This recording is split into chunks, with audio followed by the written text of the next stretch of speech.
This is actually like so hard for me to watch.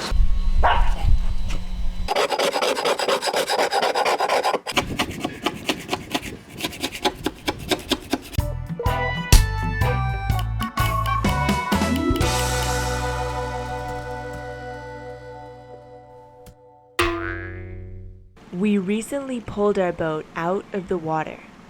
During this process, we learned the hard way that the aft portion of our keel is hollow. Keel is bulging right here. We also discovered cracks along the rib structure that connects to the main stringer that holds our keel.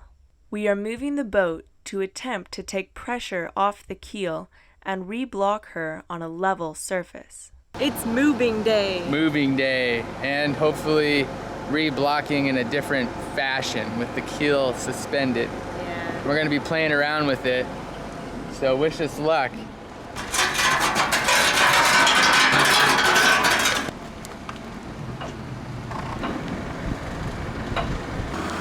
From this angle, you can really see how much that rear end of the keel is pushing up.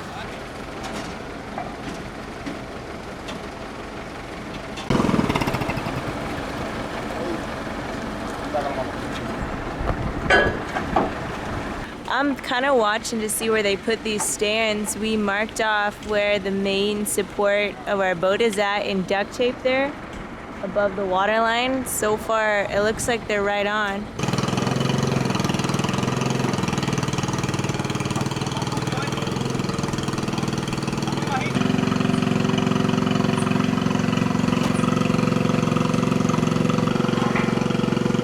Okay, she's off the stand.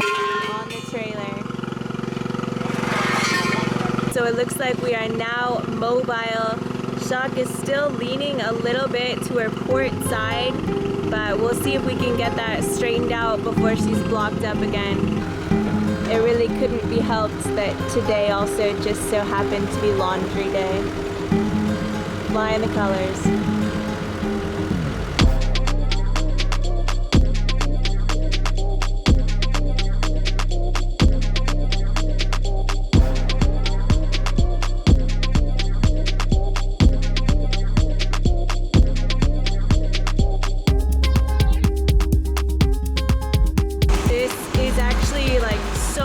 For me to watch, because now when I see the keel, it seems way worse than it was, probably because they took those side supports away.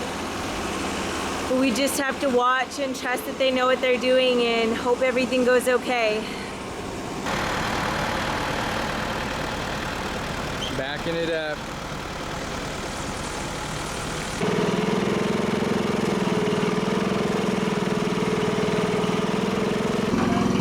So especially from the back, it's pretty scary because you can see the keel is leaning to the right, and then the port side of our boat is leaning down. So it's like the two are crunching together, and that's the side that our cracking is on. Yeah.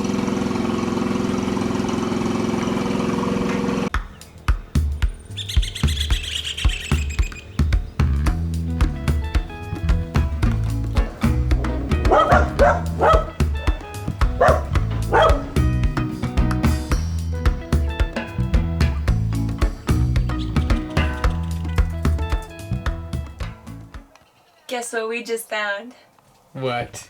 The Carter Owners Group on Facebook, and it's awesome. We found our people, and I just made a post. We're finding out that the fiberglass portion of the keel is part of the original design. We're talking with other people that have rebuilt their Carter sailboats. This one guy had his keel ripped off, and you know, he said no big deal, and I was like, whoa, sounds like a big deal to me. But he said, oh, I'm a boat builder, and sent me a picture of basically redoing all of what he called the keel floor, which we plan to do as well. And I mean, he did a great job, obviously, but this is huge. I mean, we have a whole new resource base. I can't keep up with all the feedback, and people are so helpful. Does it look nice? Nice. What do you think? It looks real nice.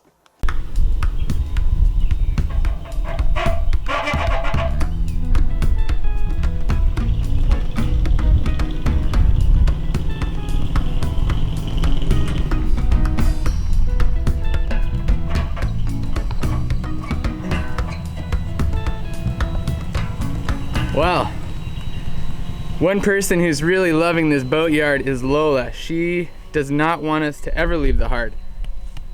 She has a place to play. She has plenty of things to annihilate. And there's about 5 boatyard dogs here that she's becoming friends with slowly but surely. They're kind of letting her in and they're teaching her how to be a guard dog. So that's valuable for us. Now, when we moved the boat, our hopes were that they could take the weight off the keel so we could do our structural internal repairs well on the hard.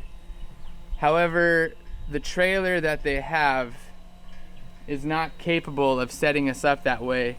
The boatyard manager, Isaac, did not like the idea. He did not feel comfortable with that, so we weren't gonna push it. Now that we're on more level ground, the keel is not pushing up as much. However, it's not perfectly flush up top. So that leaves us with our best option being doing the structural repairs in the water. We have had many comments, thank you very much. We've confirmed that this is bare fiberglass. I know everyone knows that except us. At a certain point, we thought this was gel coat.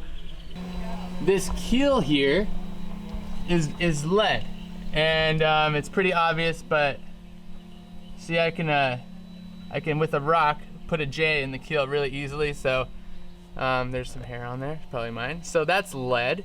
This half fiberglass, half lead keel is actually original design. What we have here is lead with the tongue and groove, and on this side is plywood. And the plywood here goes over the tongue, the groove of the plywood, and then you have these screws here. And then they fiberglass over it. And this back portion is simply for hydrodynamics. It was a relief to us to know that this is an original design. This is how it's supposed to be, so we're gonna keep it and we're gonna strengthen it. You can see we've grinded out all the blisters to good hard fiberglass. And every morning we come out with acetone. We spray them off with acetone and then we wipe them off. And so what we're trying to do is get these completely dry before we fill it in with fiberglass and smooth them out.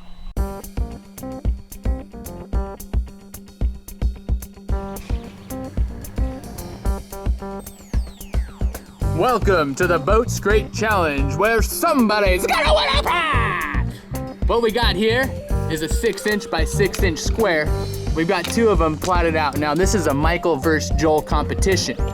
We're gonna be able to pick any scraper that we want. We got a selection of 1.5 inches to 3 inches, sharp, dull, whatever you think is best. With this data, we're gonna plug it into a formula and we're gonna determine how long it would take somebody to scrape the entire boat simply using a scraper. No power tools needed. You might be asking yourself, why don't you just use power tools? Well, great question. We don't have any. Now, to keep things fair and square, we've got our esteemed impartial referee. She's taking a little snoozle right now, but she'll be raring to go by the time the competition starts.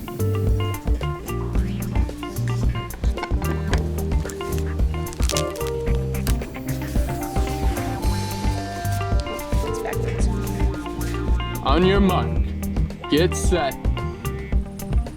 scrape.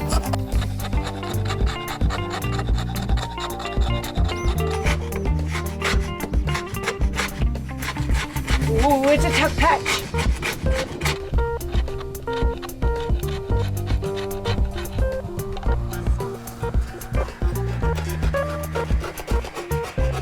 What do you think, ref?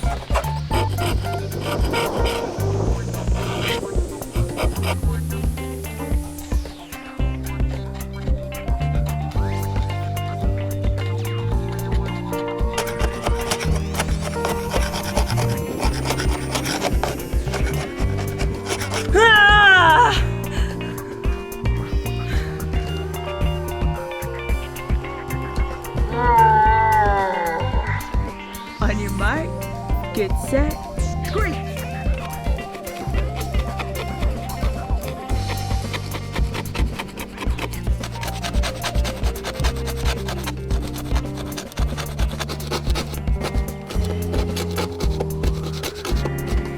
What do you think, Madam Referee? I don't know that you can tell from here.